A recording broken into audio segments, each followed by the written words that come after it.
Seja bem-vindo ao nosso Cine Terapia, que é o quê? Um momento onde você assiste o filme e deixa esse filme trabalhar no seu inconsciente. Cada filme você vai se identificar com uma determinada coisa, uma determinada cena, uma determinada questão, e isso vai te trazer a clareza o que você precisa olhar. O que isso mexeu com você? O que isso diz sobre o momento em que você está vivendo? Por isso que às vezes é legal a gente assistir um filme até mais de uma vez. E que filme é esse, hein? O nosso Cine Terapia dessa semana vai analisar O Lugar da Esperança. Um filme muito forte, muito reflexivo. Mexeu muito aqui comigo que trabalho com mulheres, né? Quantas mulheres eu atendo, como é o caso da Sandra, né? E aí eu quero que você veja, esse filme tocou o seu coração? Vamos conversar um pouquinho sobre os significados ocultos ali do inconsciente, tá? O que significa a casa, por exemplo, que ela está construindo. Na verdade, isso está dizendo de uma identidade que ela precisa construir, porque ela tem uma identidade, o quê? Construída baseado nas dores dela, nos traumas, nas questões da história dela, apesar de o filme não ser claro e explícito, mas em alguns momentos deixa ali vestígios de que a mãe dela era alcoólatra, de que a mãe dela também era bem abusiva, e que a mãe dela também vivia sozinha, que ela não tinha relação com o pai. Nós percebemos isso quando o marido dela, em um dos momentos das agressões, que fica mostrando ali no filme, quando ela tem aquelas crises de ansiedade, ele fala: você vai morrer sozinha, igual a sua mãe, amargurada. Então ele fica trabalhando isso para quê? Para diminuí-la, para humilhá-la, para dizer que ninguém vai querer estar com ela. E muitas mulheres que estão hoje em relacionamento e quer sair da relação, ela tem medo de não conseguir encontrar outra pessoa. Quantas mulheres eu converso e a relação está muito ruim, mas ela diz: eu tenho medo da solidão, eu tenho medo de ficar sozinha. Então a gente vê ali que a Sandra ficou com o marido dela, Gary, por muitos anos, por mais de 10 anos, numa relação extremamente abusiva, emocionalmente, psicologicamente. Muitas vezes nós acreditamos que só uma surra é um abuso. Quantas mulheres acham: mas ele não me bate, pelo menos ele não me bate. Porque ser verbalmente agredida para ela, isso não é um abuso. Mas eu quero deixar aqui bem claro para você que existe sim a agressão psicológica, a agressão emocional, a manipulação, a diminuição. E também a gente vê em um determinado momento do filme que ela chora muito e diz o quanto ela ama aquele homem, que ela sente falta dele. Então, às vezes, a mulher, ela ama o homem com que ela vive, mas ela ama a ideia do que ele pode vir a ser. Ela não ama aquela pessoa agressiva, ela não ama aquela pessoa manipuladora. Ela ama a ideia de um casamento feliz, ela ama a ideia de ser amada, de construir uma família. Eu fico emocionada quando eu penso, porque eu me lembro de todas as mulheres com quem eu trabalho, né? Centenas, já tenho quase milhares de atendimentos, do sonho desse desejo de ser amado, o desejo de que o parceiro fosse diferente, tá?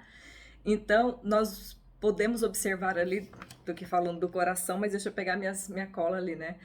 O marido dela é abusivo, ele culpa ela pelas surras, ele culpa ela pelas agressões, ele culpa ela por tudo de ruim que ele faz. E ele fala: é culpa sua por eu te bater, porque você fez X, Y, Z. Então, no fundo, ela pensa que ela é ruim, que a culpa é dela. Porque é tão ruim, é tão desesperadora aquela situação que ela começa a guardar dinheiro, que ela começa a criar códigos, né? Que é o código dela com a filha mais velha, é viúva negra. Então, a filha sabe que precisa ligar para a polícia, que precisa urgente pedir um socorro para salvar a mãe. Olha que lar tenso, olha que lar disfuncional. Então, ele fala: é sua culpa. Então, ela acaba por acreditar. Tem muita mulher que acredita que a culpa é dela, tá?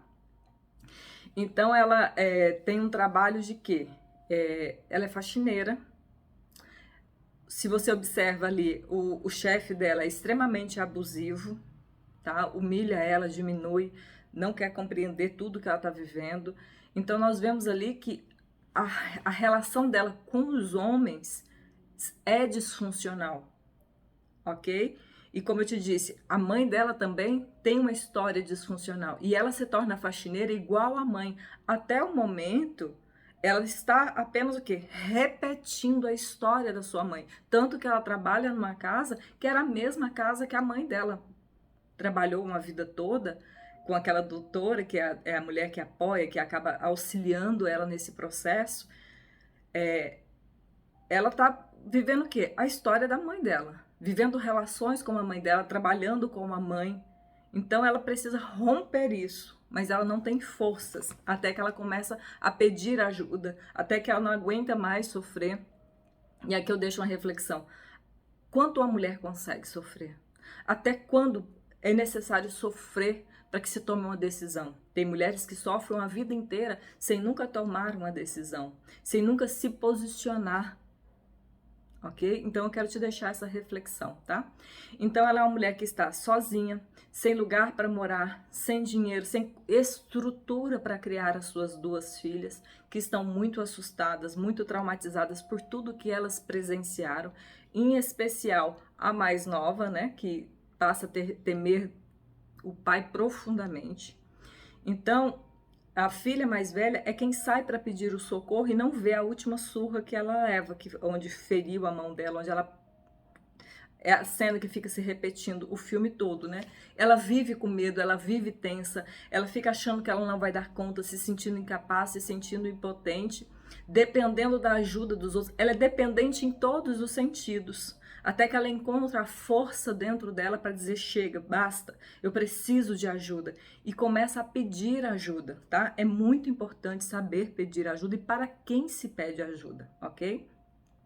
Então, ao longo do filme, a gente vê ela chorando, tremendo, acuada, insegura, porque ela vai se lembrando dessas agressões, com dores físicas, porque a mão dela está ferida e ela precisa trabalhar para o mínimo para sustentar as filhas, porque ela está sozinha, a mãe já faleceu, né? Então, é muita dor. Mas a pior dor que nós sentimos não é a física, não é de uma mão machucada, mas é a dor que dilacera a nossa alma, que dilacera o nosso coração. É a dor de não ser boa o suficiente, de não se sentir digna, de não se sentir com força, de se sentir impotente, insegura, sozinha. Essas dores, desses abusos emocionais e psicológicos que, como você vê ali as filhas dela, tem gente que desde pequena, tudo que conhece é o abuso emocional e psicológico, é a crítica, é a insuficiência, tá? E como se desenvolve essa mulher? Com uma identidade atrofiada, uma mulher que não tem voz. E a gente vê que ela não tem voz no momento em que ela tá ali naquela fila para saber preços e o cara tá impaciente com ela. É quando ela conhece o empreiteiro que a ajuda, mas ela não tem coragem de se impor, de entrar na loja e se sentir no direito de perguntar um preço, de se sentir no direito de tirar suas dúvidas. E o cara pede para ela sair, pede para ela licença e ela só se encolhe e sai. Ela não tem voz, ela não tem força. Então essa identidade bonsai que eu falo para vocês, essa identidade atrofiada, que não se sente no direito às vezes nem de existir, tá? Passa pela vida na sobrevivência. Então nós vamos observando isso. Ela não tem um nome. Quando ela chega para pedir ali uma ajuda, né, porque o governo ajuda ela, então ela tem um assistente social, ela tem uma equipe ali de pessoas, ela chega e diz: eu sou o número 653, eu sou o número 653. E às vezes a gente não tem nome. Quem é você? Não sei. Tá? Vivendo de doações, de dependência. Ela quer um lar, ela quer uma identidade. Me dê o direito de ter uma identidade, me dê o direito de existir. Eu quero existir. Eu quero ter o mínimo. Sabe? Uma casa é o mínimo que a gente merece. Um lar, uma paz, uma segurança. Então, o que ela está pedindo, eu quero que você pense sobre isso, que uma casa representa a identidade. Eu sou uma casa. Então, essa é uma metáfora. Claro que ela está ali construindo uma casa, mas estamos aqui trazendo sobre construir uma identidade. Qual a identidade que você precisa gestar? Qual a identidade você precisa gerar? Tá bom? E aí o sistema faz de tudo. Para quê? Para que ela não tenha independência, para que ela não tenha identidade. E aí a gente precisa ter forças para ir contra todo o sistema, a sociedade que diz, não, imagina, é bobagem, aguenta mais um pouco. Não, olha, você não vai arrumar coisa melhor. Quantas vezes você está sentindo algo e você mesmo duvida do que você está sentindo? Você mesma não acredita, isso é coisa da minha cabeça. Nós temos uma intuição, nós mulheres, o nosso feminino saudável, ele é intuitivo. Nós somos uma mulher quando ela está bem, ela se guia pelo que ela sente. Mas às vezes a gente precisa, será que eu tô certa? Fica delegando as nossas escolhas, as nossas decisões para um outro.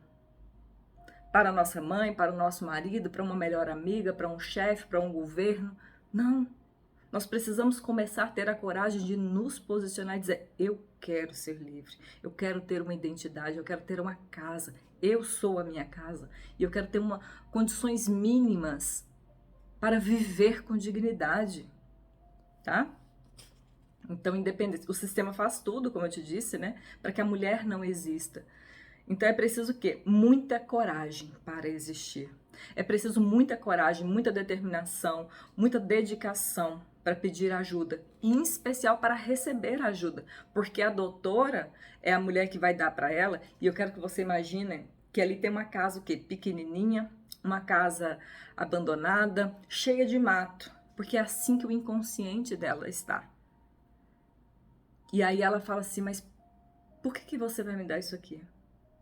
Ela não consegue acreditar, ela não consegue confiar, inclusive até o empreiteiro diz para ela, eu não construiria nada no terreno dos outros, né?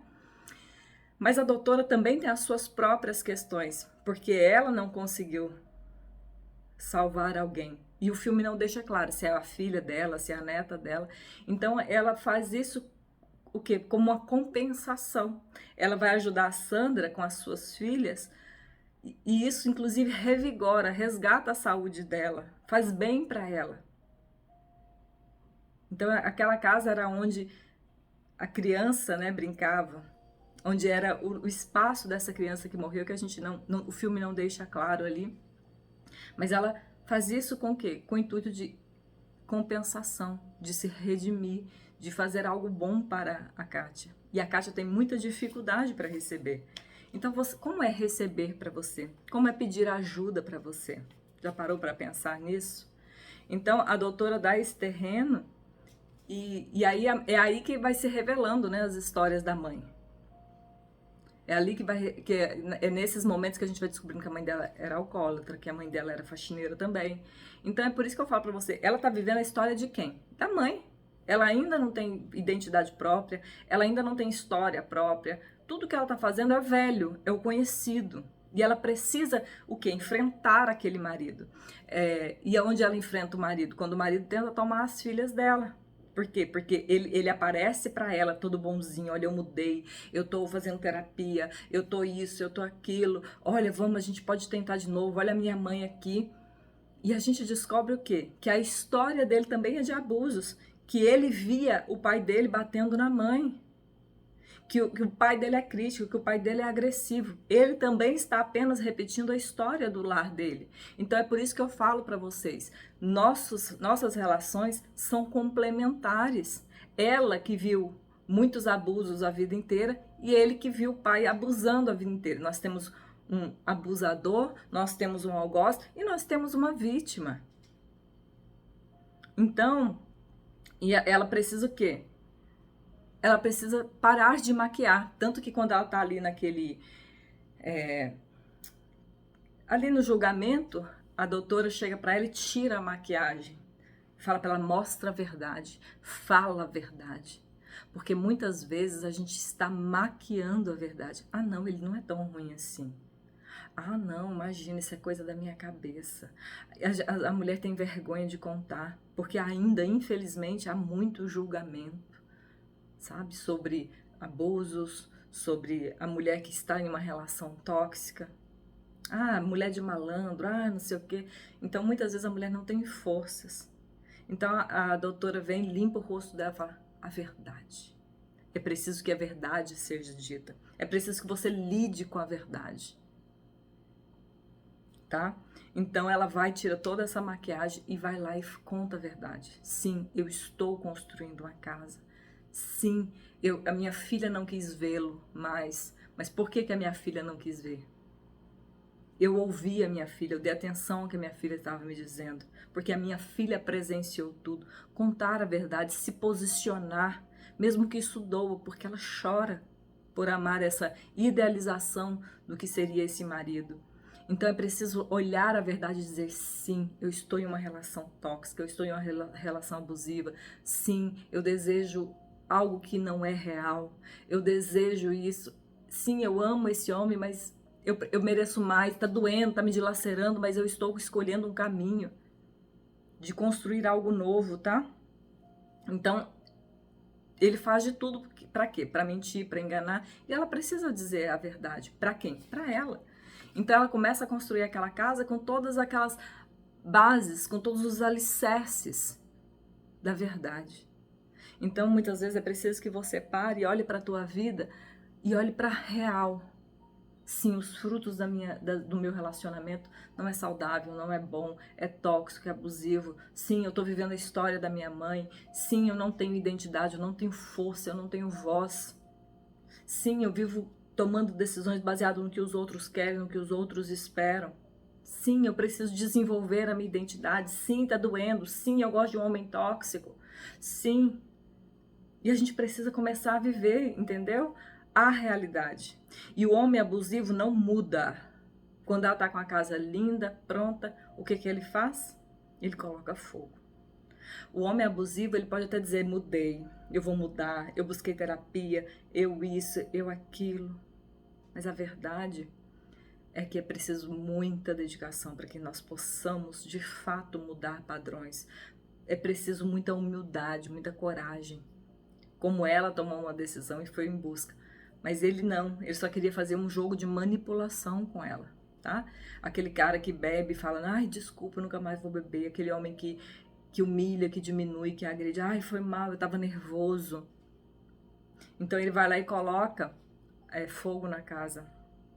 E ela vai pro fundo do poço, né? E quando ela acorda, a sogra dela tá ali com ela e diz: eu passei por isso, mas você não precisa. Ele não, você está livre, né? Ele destruiu a vida dele, não a sua. Não você. Você está livre. E a sogra dela diz: eu tenho que conviver com isso, mas você não precisa. Eu fico emocionada. Então, talvez a sua mãe tenha tido uma relação tóxica, uma relação abusiva, talvez a sua avó, a sua bisavó, talvez você venha de gerações de mulheres oprimidas, silenciadas e caladas, mas você não precisa. Você pode se curar e encontrar um novo amor, um amor real, um amor que faz você que você floresça nesse amor, que você floresça a sua identidade, que você possa existir sem maquiagem, sem mentiras, sem fazer de conta. Você pode desenvolver uma nova identidade, gestar uma identidade. Mas quem é a mulher que você quer ser? E isso é uma reflexão que eu quero te deixar através desse filme, tá? E uma vez que você desperta e descobre como se construir, né? Como se reconstruir, como florescer, se torna mais forte e conhece o caminho. Que é quando ela acorda e ela vai lá para aquela casa e já tá tudo ali, ela já sabe o que fazer e como fazer. E ter um grupo de apoio faz toda a diferença. Ter as pessoas certas do seu lado faz toda a diferença. Ninguém faz nada sozinho, tá? Pensa nisso com carinho. Compartilhe esse vídeo, vamos tocar mulheres, vamos despertar mulheres para o que é uma relação abusiva, para o que é tóxico, tá bom? Então eu peço você, compartilhe esse vídeo, chama mais mulheres, vamos despertar, vamos acordar, vamos desenvolver uma identidade. Nós podemos fazer diferente, nós podemos ser livres. Você merece florescer e todas as mulheres também. Esse é o meu chamado para você. Se aceita?